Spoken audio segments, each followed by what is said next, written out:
মমতা বন্দ্যোপাধ্যায় যখন বলছেন যে তার কণ্ঠরোধ করা সম্ভব নয়, আর সেদিনই মমতা বন্দ্যোপাধ্যায় দীর্ঘদিনের সঙ্গী চন্দ্রিমা ভট্টাচার্য দলের সমস্ত পদ থেকে পদত্যাগ করলেন। শুধু পদত্যাগই করলেন না, ছেলের পথেই এবার দ্রুতব্রত তৃণমূলে চন্দ্রিমা ভট্টাচার্য। এক মাস আগেই তাকে রাজ্য সভানেত্রীর পদ দেওয়া হয়েছিল তৃণমূল কংগ্রেসের, সেই পদ থেকেও ইস্তফা দিলেন চন্দ্রিমা ভট্টাচার্য। অন্যদিকে চন্দ্রিমা ভট্টাচার্য তিনি বলছেন তারই আনুগত্য যখন প্রশ্নের মুখে, এই অবস্থায় তার দলে থাকার কোনো মানে হয় না।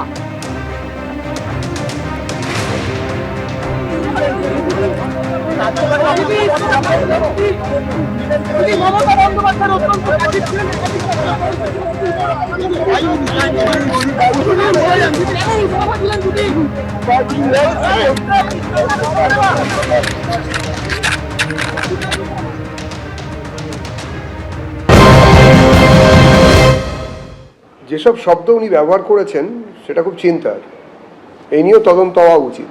উনি বলেছেন উনি নাকি বাজেট পেশ করতেন, কিন্তু সেই বাজেট অন্য কেউ লিখে দিত, উনি শুধু সই করতেন। কে লিখে দিত? আইপ্যাক কে লিখে দিত? তাহলে সেখানে রাজ্যের সাধারণ মানুষের স্বার্থের থেকে যারা লিখে দিত তাদের স্বার্থই রক্ষিত হতো। আমার ধারণা সম্মাননীয় মুখ্যমন্ত্রী শ্রী শুভেন্দু অধিকারী এবং রাজ্য সরকারের অন্যান্য আমলারা, মন্ত্রীরা এই বিষয়টি দেখবেন এবং নিশ্চিতভাবে চন্দ্রিমা দেবীর এই কথার তদন্ত হওয়া উচিত। চন্দ্রিমা ভট্টাচার্য কি এই মমতাপন্থী তৃণমূলের সঙ্গে ছিলেন? না তো, ওর ছেলে তো মমতাপন্থীর বিরুদ্ধে মিটিংয়ে গিয়ে হাজির হয়েছেন কদিন আগে। ওই ছেলেকে কাউন্সিলর করার জন্যই তো জানপ্রাণ দিয়ে লড়েছিলেন চন্দ্রিমা ভট্টাচার্যরা। ফলে চন্দ্রিমা ভট্টাচার্য ছিলেন না, আসলে তৃণমূলটা নেই। এটা খেলা দেখানো হচ্ছে যাতে একটা লড়ালড়ি করে বিজেপির সঙ্গে ঘনিষ্ঠতার সুযোগ কার বেশি তার একটা দেখা বা বোঝাপড়া করা যায়। তৃণমূল পশ্চিমবাংলায় নেই, এটা কোনো রাজনৈতিক দল না। এটা বিনা যোগ্যতায়, বিনা ব্যবসায়, বিনা চাকরিতে, বিনা পরিশ্রমে লুঠেরার পেশা, তার নাম তৃণমূল। ও দলটা উঠে যাবার তালে পড়েছে। মমতা বন্দ্যোপাধ্যায় তিনি আজকে ফেসবুক লাইভের মাধ্যমে আরো বলেন যে প্রতীক নিয়ে কিছু যায় আসে না, আমার কণ্ঠরোধ করতে পারবে না, মনোনয়নপত্রে আমার সই ছিল বলেই আপনারা জিতেছেন। বিজেপির কথায় দলের সঙ্গে গদ্দারি, বানিশ কুমারকে দিয়ে প্রতীক কাড়লেও কণ্ঠরোধ করতে পারবে না। আপনার পক্ষে আছে বলে সরকার, আপনি তাকে দিয়ে নির্বাচন কমিশনের কাছে কমপ্লেন করিয়ে আপনি সিম্বল কেড়ে নিতে পারেন। যদিও আমরা জানি সিম্বল আপনার পক্ষে যাবে না, কিন্তু ধরে নিলাম যদি ভ্যানিশ কুমার বাবু আমাদের পার্টিকে ফিনিশ করার জন্য ইলেকশনটাও করেছেন, যদি সিম্বল দিয়েও দেয় তাতে কি যায় আসে? সিম্বল সেটাই হয় যেটা সাধারণ মানুষ গ্রহণ করে, তৃণমূল কংগ্রেসরা গ্রহণ করে। আমি এই সিম্বল নিয়ে 1 মাস 22 দিনের মাথায় আমি কিন্তু লড়াইটা করেছিলাম। তখন আমি সিম্বলটাও কাউকে চেনাতে পারিনি। আর এখন দরকার আমি গলায় সিম্বলটা ঝুলিয়ে মানুষের কাছে যখন বেরোবো, আপনারা কি আমার কণ্ঠরোধ করতে পারবেন? মমতা বন্দ্যোপাধ্যায় আজ বিকেলে ফেসবুক লাইভ করেন, সেখানে বলেন যে বেইমানি করে অনেকে দল ছাড়ছেন, সাহস থাকলে বিজেপিতে যোগ দিন, বিজেপি থেকে দল ভাঙা চক্রান্ত হচ্ছে।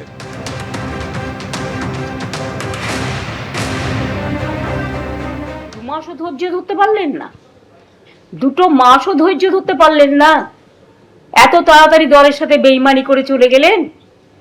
আর বেইমানি করারও তো একটা সীমা থাকা উচিত।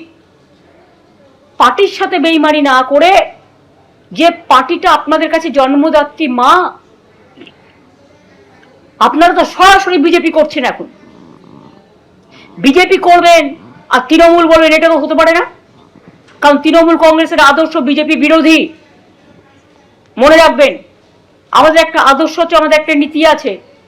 আপনারা যারা বেঈমানরা, গদ্দাররা, বিজেপির কাঁধে কাঁধ মিলিয়ে তাদের কথা মতো চলছেন, বিজেপি স্পন্সর যারা, তারা আমি বলবো যদি সাহস থাকে, বুকের পাটা থাকে, যান গিয়ে বিজেপিতে গিয়ে জয়েন করুন, আমাদের কোনো আপত্তি নেই। তবুও বুঝবো আপনারা বিজেপিতে চলে গেছেন। বিজেপিতে থেকে দল ভাঙার চক্রান্ত, ভাবেন কি যে আমি মরে গেছি? যারা ছিলেন প্রত্যেকেই ভয়ে ভয়ে নইলে বেআইনি পয়সার লালসায় ছিলেন, সেটা এখন বোঝা যাচ্ছে। যারা সুস্থ ছিলেন তাদের উপরে ভয় কাজ করিয়েছেন, প্রশাসনিক ভয়। কিছু একটা অন্যরকম করলেই তারা তাদের বিরুদ্ধে বিভিন্ন সময় প্রশাসন অত্যাচার করবে এই ভয় ছিল, কেননা মমতা তার আমলে একটা পুলিশ স্টেট চালাতেন। আর উল্টো দিকে দাঁড়িয়ে যারা জোচ্চুরির সঙ্গে জোচ্চুরি ছিলেন তারা প্রত্যেকেই ওই টাকার ভাগ নিতেন এবং সেই জন্যই তারা তাদের দলে ছিলেন। আমরা বলেছিলাম, বারবার বলেছিলাম, রাষ্ট্রবিজ্ঞানের সূত্র অনুযায়ী এবং রাষ্ট্রবিজ্ঞান যদি সত্যি একটি বিজ্ঞান হয় তাহলে মমতা বন্দ্যোপাধ্যায়ের তৃণমূল কংগ্রেসের 15 বছরের শাসন চলে যাবে। মমতা বন্দ্যোপাধ্যায় আজকে যখন ফেসবুক লাইভ করে বিজেপির চক্রান্তের কথা বলছেন, গদ্দারির কথা বলছেন, আর ঠিক সেই দিনই তার কিছুক্ষণ আগেই দলের সমস্ত পদ থেকে পদত্যাগ করলেন তার দীর্ঘদিনের ছায়াসঙ্গী চন্দ্রিমা ভট্টাচার্য এবং তিনি গেলেন ঋতব্রত তৃণমূলে, বিধানসভায় গিয়ে ঋতব্রত তৃণমূলের সঙ্গে বৈঠকও করলেন চন্দ্রিমা ভট্টাচার্য। কিছুদিন আগেই আমরা দেখেছি তাকে রাজ্য সভানেত্রীর পদ দেওয়া হয়েছিল এবং সেই পদ থেকেও ইস্তফা করলেন চন্দ্রিমা ভট্টাচার্য। তিনি বলছেন যে তার আনুগত্য নিয়ে যখন প্রশ্ন উঠে গিয়েছে তো এই মুহূর্তে দলে থাকার কোনো মানেই হয় না। আর অন্যদিকে মমতা বন্দ্যোপাধ্যায় এই প্রসঙ্গে ফেসবুক লাইভে আপনারা শুনলেন যে তিনি বললেন যে অনেকদিন ধরেই চন্দ্রিমা ভট্টাচার্য তিনি বলছিলেন যে তিনি দল ছাড়বেন, কারণ আগেই তার ছেলে ঋতব্রত শিবিরে চলে গিয়েছেন। এবার চন্দ্রিমা ভট্টাচার্য তিনিও গেলেন ঋতব্রত শিবিরে।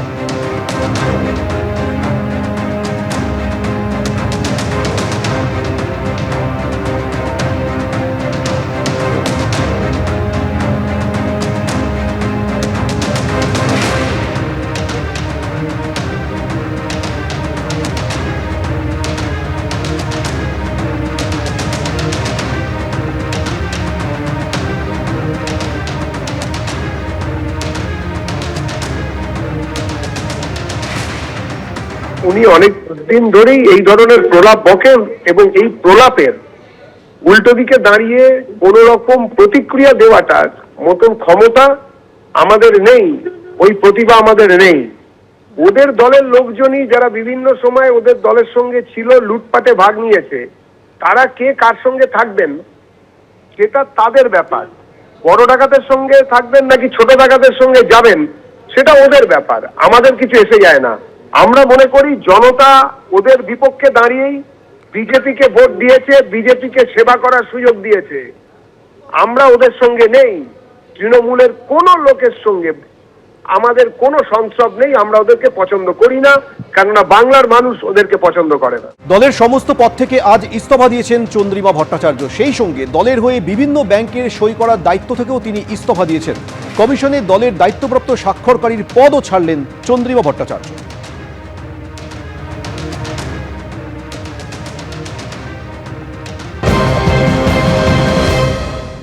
এখানে আমি উল্লেখ করেছি যে আমি স্টেট প্রেসিডেন্টের পদ থেকে এবং আর যতগুলো পদ আছে আমি আছি তার থেকে আমি রিজাইন করলাম এবং তার সাথে আমি অনেকগুলো ব্যাংকে সিগনেটারি হিসেবে রয়েছি, অথরাইজ সিগনেটারি। আমি সেইগুলো ব্যাংক থেকে authorise signatory all India Trinamool Congress সহ অনেক রিলেটেড আরও কতগুলো সংস্থা তারও আছি, সেগুলো থেকে আমি উইথড্র করছি। আমি মমতা বন্দ্যোপাধ্যায়, শ্রদ্ধেয়া মমতা বন্দ্যোপাধ্যায় তার কন্ট্যাক্ট পার্সন হিসাবে, অথরাইজড কন্ট্যাক্ট পার্সন হিসাবে ইলেকশন কমিশন অফ ইন্ডিয়ার সাথে আমি ছিলাম কন্ট্যাক্ট পার্সন হিসাবে অথরাইজ। সুতরাং সেখান থেকেও আমি নিজেকে উইথড্র করছি এবং আমি যথাযথ টাইমে বলে দেব ইলেকশন কমিশনকেও, সেটা আমি জানিয়ে দেবো। এত কঠোর সিদ্ধান্ত নিতে কি একটু মন ভার হচ্ছে? সেটা হচ্ছে, হয় কিছু হয়, জীবন চলার পথে অনেক কিছু হয়, বয়সও তো আমার অনেক হয়েছে, দেখছি অনেক ঘাত প্রতিঘাত মধ্যে দিয়েই তো আমরা এই জায়গায় আসি। সুতরাং ঠিক আছে, জীবনের পথে চলে, আমরাও চলবো। তৃণমূলের হাঁড়িতে মধু নাই, সেটা ছাড়তে হবে। এর থেকে আবার পরিষ্কার কি হতে পারে? আদর্শহীন মানুষ মৃত মানুষের নাই। এদের আদর্শ আছে? সারা ভারতবর্ষের অঙ্গরাজ্যে সেই তার সময় একটা মহিলা অর্থমন্ত্রী ছিল না, তখন মমতা ব্যানার্জি যাকে, যিনি অর্থমন্ত্রী না অর্থনীতিবিদ না হওয়ার পরও একজন আইনজীবীকে অর্থমন্ত্রীর চেয়ারে বসিয়েছিলেন। আমি মমতা ব্যানার্জির চরম বিরোধী, তার আমি চরম সমালোচনা করি, কিন্তু তার কাছ থেকে যারা প্রিভিলেজ নিয়ে আজকে এইগুলো তার সাথে আচরণ করছে তারা আমার নজরে আদর্শচ্যুত আদর্শহীন। চন্দ্রিমা ভট্টাচার্য আজকে ইস্তফা দেওয়ার পর সেই ইস্তফা পত্র মমতা বন্দ্যোপাধ্যায়ের কাছে পাঠান, যে পদত্যাগ পত্রে অত্যন্ত তাৎপর্যপূর্ণভাবে মমতা বন্দ্যোপাধ্যায়কে প্রাক্তন মুখ্যমন্ত্রী হিসেবে উল্লেখ করেছেন তিনি। আর মমতা বন্দ্যোপাধ্যায় চন্দ্রিমা ভট্টাচার্যের এই পদত্যাগ নিয়ে বলেছেন যে অনেক দিন থেকেই চন্দ্রিমা বলছিল পদত্যাগ করবে, ওর ছেলে তো আগেই ওদের সঙ্গে হাত মিলিয়েছে।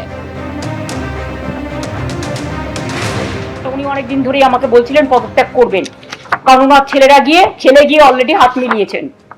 আমার তার জন্য কিছু বলার নেই, ভালো বুঝেছে হাত মিলিয়েছে, তাদের লাগেজ ব্যাগেজ থাকতে পারে, কিন্তু আমি তো হাত মেলাবো না। আপনারা একজন কোথায় গেলেন কি না গেলেন, I don't care, I ignore all of you. কারণ আমি নেতা চাই না, আমি কর্মী চাই। কেউ কেউ আবার আমার মৃত্যুও কামনা করছেন, শুনেছি ফোন করে করে বলছেন কদিন আর বাঁচবে। আর আমি এখনো অনেক দিন বেঁচে আছি, আর আমার পরের জেনারেশনও বাঁচবে, তারপরের জেনারেশনও বাঁচবে, তারপরের জেনারেশনও বাঁচবে। আপনারা এই সিম্বলে জিতে এসছেন, আর আজকে বিদ্রোহী, কিসের বিদ্রোহী? ইলেকশনের আগে পর্যন্ত বিদ্রোহ ছিল না? 15 বছর আপনারা এমপি ছিলেন, এমএলএ ছিলেন, মিনিস্টার ছিলেন, সবটাই পেয়েছেন, কই আমাকে তো কখনো কিছু বলেননি। এবিপি আনন্দ, এগিয়ে থাকে, এগিয়ে রাখে।